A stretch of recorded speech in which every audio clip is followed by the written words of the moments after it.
Valentine's is coming. Where is your boyfriend? I'ma ask again, but a little bit softer. Valentine's is coming. Where is your boyfriend? Listen, if you've ever had to mute your group chat because everybody's planning a couples trip, you didn't have the high school or college romance, and you're dodging your aunties because all of a sudden they've all become recruiters for your love life, this episode is for you. Late bloomers assemble. We may not have matching pajama sets, but we have a strong Wi-Fi connection, wine, and peace of mind. And honestly, that in itself is a flex. Hey there, beautiful people. Welcome back to the Lit Experience.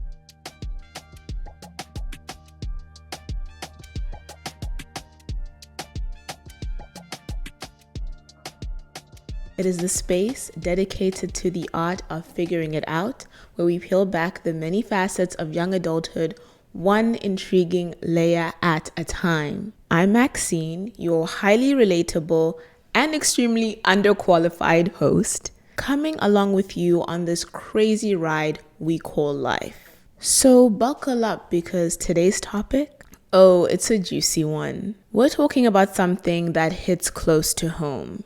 Being a late bloomer in love. Yep, we're diving into the trenches of relationships, dating, situationships, and the emotional roller coaster of realizing you're starting this dating thing a little bit later than everybody else. Whether you are 20, 25, 35, 45, and you're still trying to figure out what is going on, then you're definitely in the right place. Because listen, there is no expiration date on love, no matter what society might have you think. Even if you are not 28 and haven't gotten engaged, we are not shipping you off into the home of the romantically incompetent.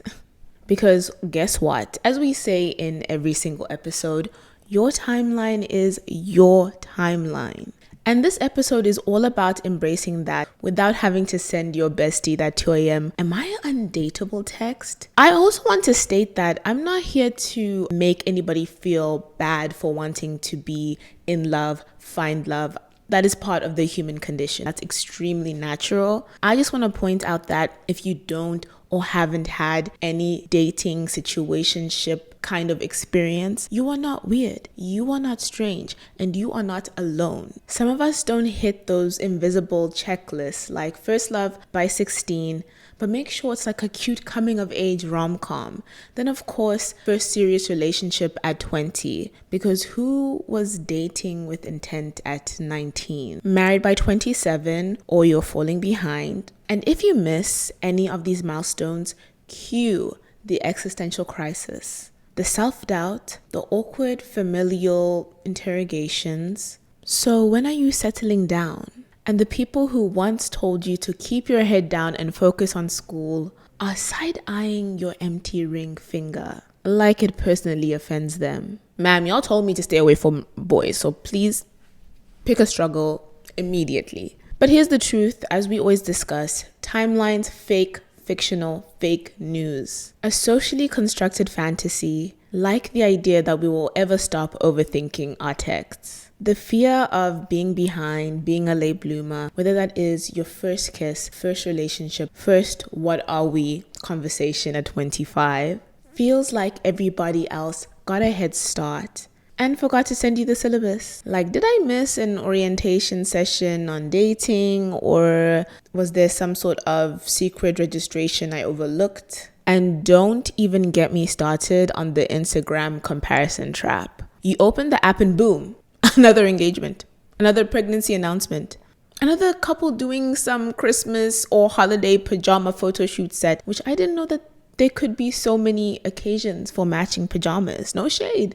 Just shook, while leaving others to wonder, will their situationship ever remember their last name?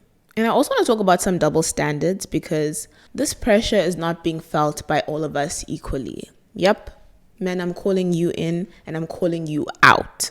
Society tells women, if we're not in some sort of extremely serious relationship by 25, it's time to pack up, you have no prospects. But for men, they get to be a bachelor. You get to be mysterious. If you don't have a partner by the age of 40, you get to be in your George Clooney era. Where is our cool title, women? We need a cool title. Women who are single over the age of, should I say 30? There needs to be a cool title for us. Something cooler than The Bachelorette. Like, we need to start thinking about this. That is part of the new rebrand. Will I ever find someone? Am I running out of time? Am I falling behind in life? And the fear doesn't stop there. It can seep into other areas of our life as well. Our careers, friendships, personal growth.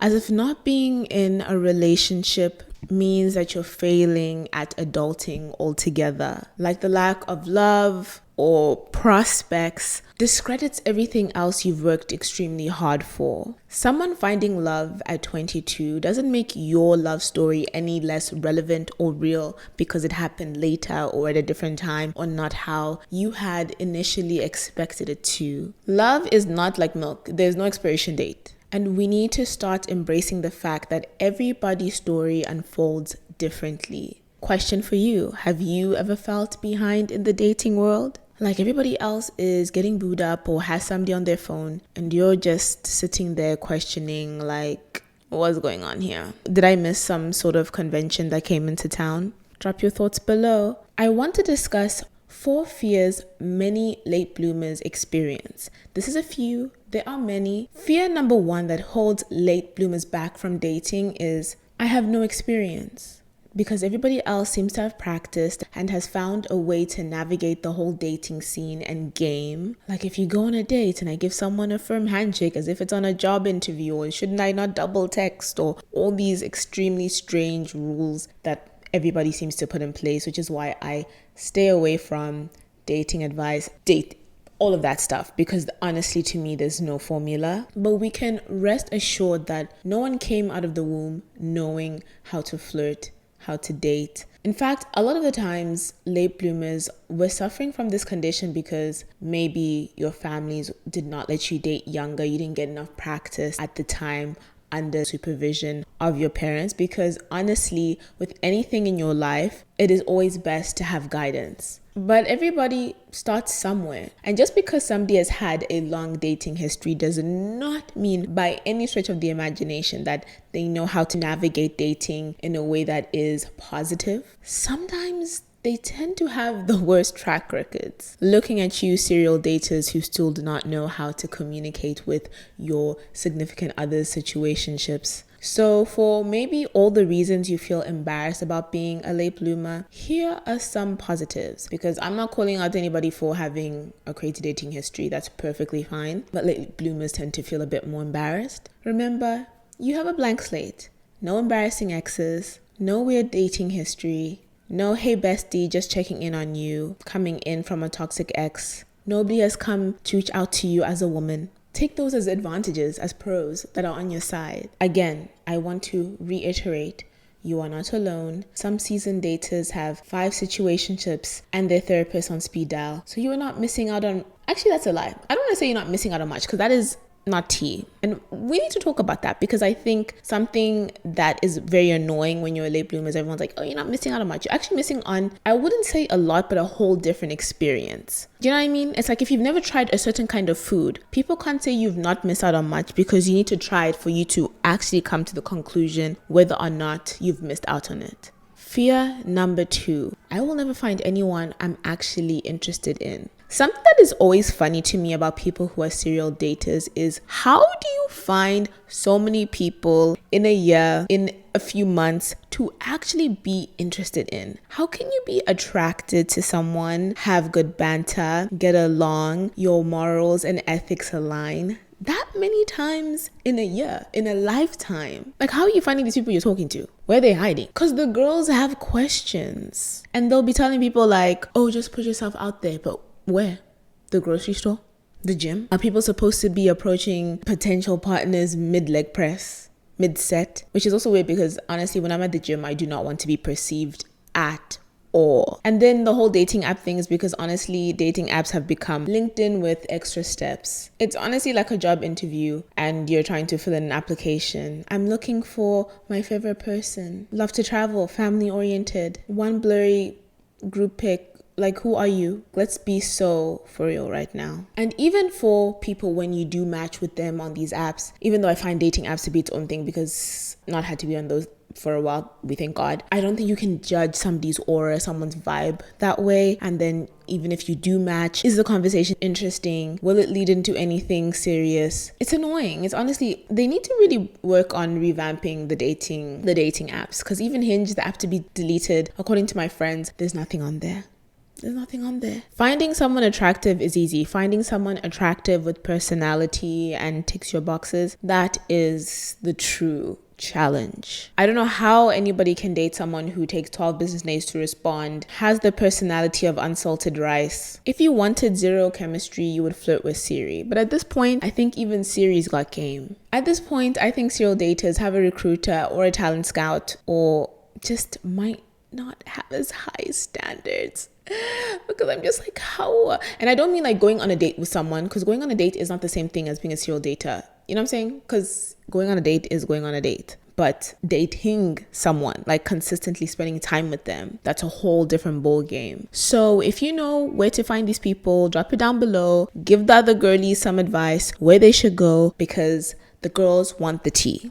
They want the tea. Fear number 3 of late bloomers is heartbreak. Let's be real. Half the reasons why half of us became accidentally, almost on purpose, late bloomers is having to see heartbreak up close. It looked stressful. Whether that was from friends, family members. Girl, why would I want to gamble my heart like this? I have things to do and places to be. We have watched our friends lose their minds over people who, frankly, don't have a headboard. And we thought to ourselves, do I really want to go through that? Like, sis, why are we crying over this dude? We all agreed that he was a loser a long time ago, but the heart wants what it wants. Honestly, Selena Gomez was in her bag when she was talking about that one. And let's be real, when you're a late bloomer, love can feel like a way bigger deal, like it's some once in a lifetime, which, you know, in its own way, like true love can be, but you can actually be in love a lot of times. That's a whole other conversation. My point is, let's not just put so much pressure on love being this earth-shattering experience. And sometimes it's just awkward dates and talking over each other, inside jokes, and just enjoying the dumbest things together. Fear number 4 of my late bloomers, rejection. Rejection, or like I like to call it, the reason why a lot of us have decided to stay in our lane, minding our business. Because putting yourself out there can be extremely terrifying. What is more terrifying? Sending the first text, or the existential crisis when they respond with only a LOL? For late bloomers, rejection is a whole different ball game, and I also have another podcast episode about rejection. But anyways, and to be honest, I think rejection therapy is something that we just have to go through and get through. Rejection is kind of like a muscle. You just gotta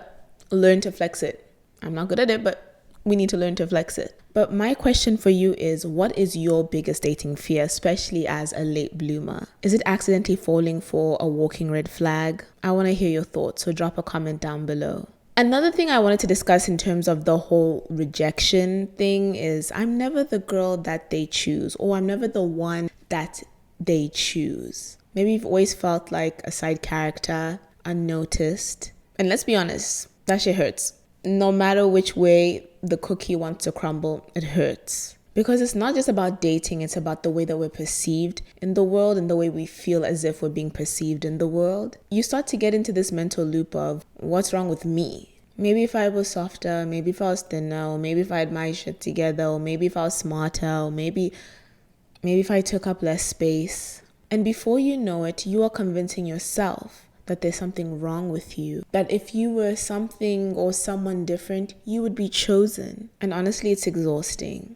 because the mind can really become a prison. Because y'all, society will feed us lies on desirability all the time. There is the beauty standard, and then there's also real life. So though we might not see representation always, and you might say, oh, if I don't see it happening for the people who look like me, maybe it's just not happening at all. And I'm not saying that the struggle isn't real, because it truly is. But my question for you is, are we placing value on people or places that don't see us? Because some of us are breaking our backs to be seen by people who were never looking at us to begin with. And that's not on us, that's on them. Some people just want us in pieces, and we're out here shrinking ourselves to fit in spaces that were never meant to hold us at all. Would you even want to be with someone that only sees you in fragments? I know it's hard to show up as your full self when you've been told explicitly that you are too much. But let me remind you, you are not too much. You are enough. Your beauty, your strength, your depth, it is not a burden. You don't have to shrink or dim yourself to be chosen. You deserve to be loved as a whole person, not in pieces, not in fragments, not as an afterthought, but fully. The real question is, where are you showing up? Instead of asking, why haven't I been chosen? Ask, am I in spaces where I'm being seen for who I really am? Am I surrounding myself with people who truly appreciate me? Am I putting energy into situations that affirm me or drain me? Because we can't keep searching for validation in places that were never meant for us in the first place.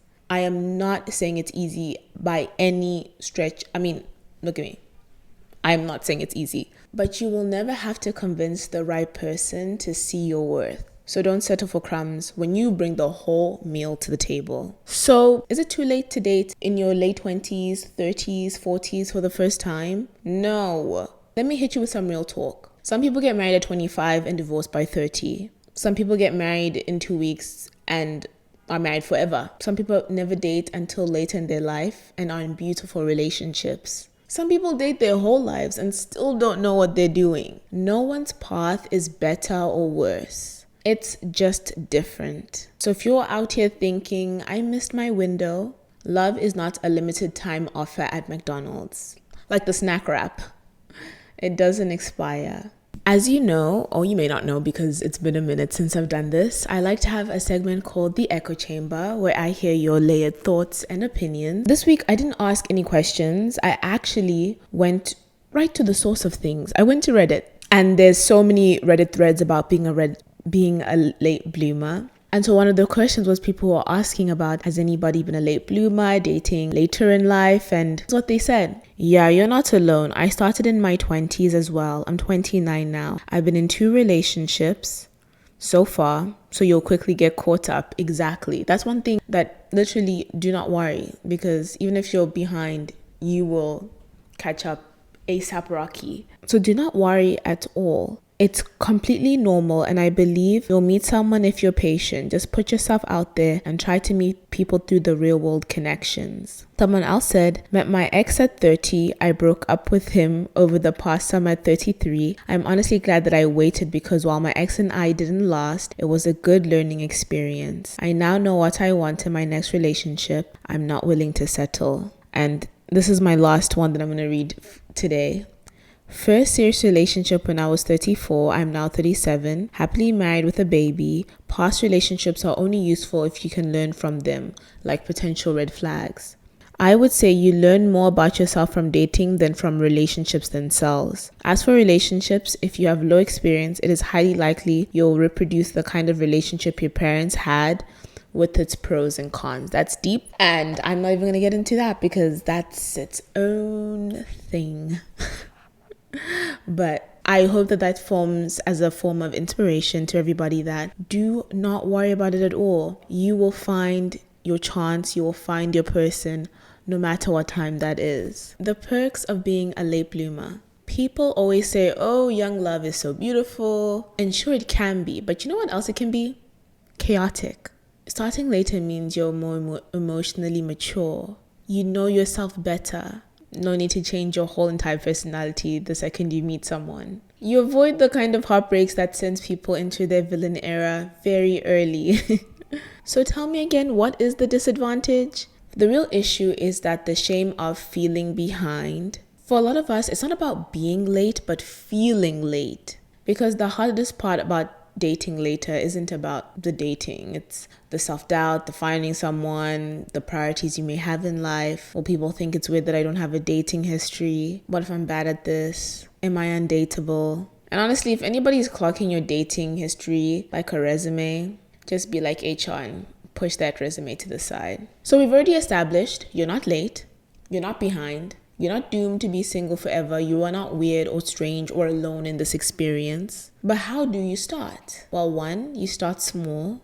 You don't have to find your soulmate tomorrow. You don't even have to go on a full date, honestly. You can just sport a little flirt. Or maybe it's a little bit of eye contact, extended long eye contact. Maybe it's sending the first text.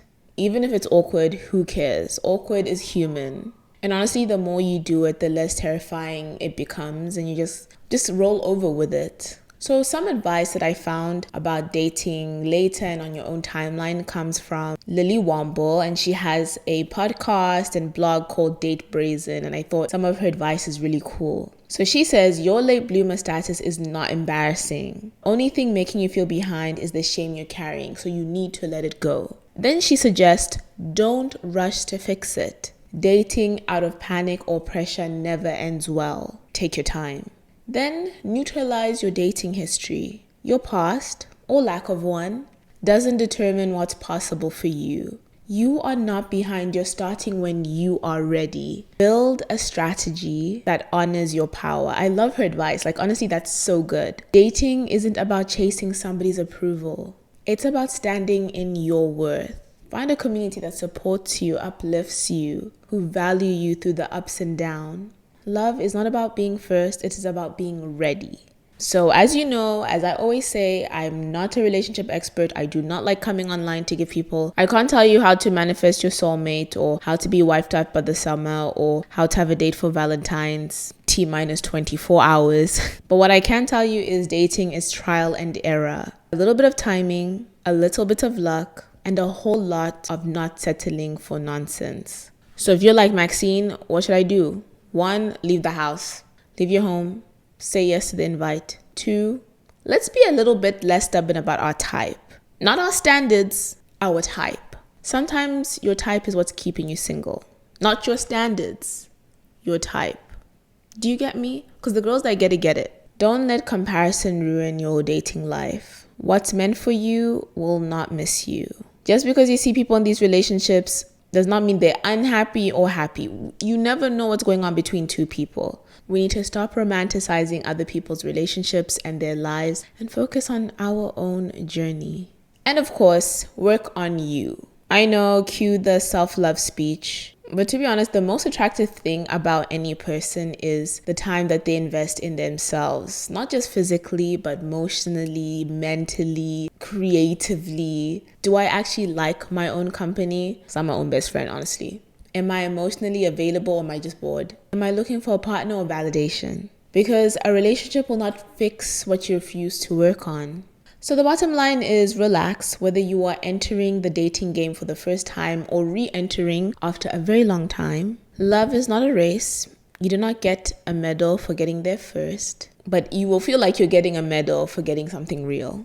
Let's not just rush to fix our late bloomer status. Again, there's nothing wrong with wanting love, but avoid limerence. I talk about that in my other episode. If you haven't already, go follow at The Late Experience on Instagram, TikTok, YouTube, all the spaces, and you can follow my personal pages. I mostly post on my personal TikTok, but that place is just all right, lovers and friends. Happy Galentine's Day, happy Valentine's Day, and everything in between. Whether you're booed up or in your single era or somewhere with your situationship wondering, what are we? I see you. I celebrate you. Love isn't just romantic. It's in our friendships, our communities, our families, and in the ways that we show up for ourselves, honestly. So whether you're spending the day with your partner, your girls, your friends, yourself, just treating yourself to an overpriced dessert as you should. And for my sweet late bloomers, you are not late.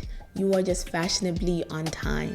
Until next time, keep unraveling, keep exploring, and embrace every layer of your unique journey.